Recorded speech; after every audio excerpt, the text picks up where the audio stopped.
Λοιπόν, αποφάσισα να κάνω βίντεο σήμερα, καλημέρα καταρχήν, για να δείξω αυτή την ωραία υφή των λουλουδιών αυτών που συνδυάστηκαν με ένα απρόσμενο τρόπο, γιατί είναι από πολύ διαφορετικά μέρη.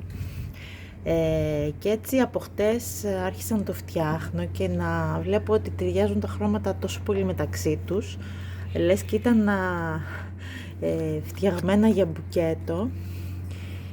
Και έτσι αποφάσισα να φτιάξω αυτό το στεφάνι, το οποίο το βρίσκω πάρα πολύ ωραίο, γιατί τα χρώματα είναι πάρα πολύ απαλά, χωρίς να είναι όμως αυτό το το κλασικό ροζ, αλλά έχει μέσα και λίγο κίτρινο, έχει μέσα και λίγο πράσινες αποχρώσεις, καφέ,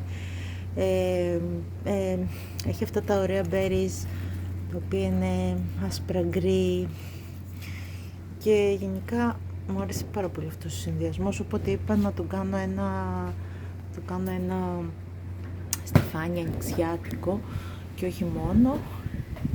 Και έτσι τώρα είμαι στη διαδικασία να το φτιάχνω και αυτό σας το δείχνω κιόλας από κοντά και ελπίζω να αρέσει και σε εσάς.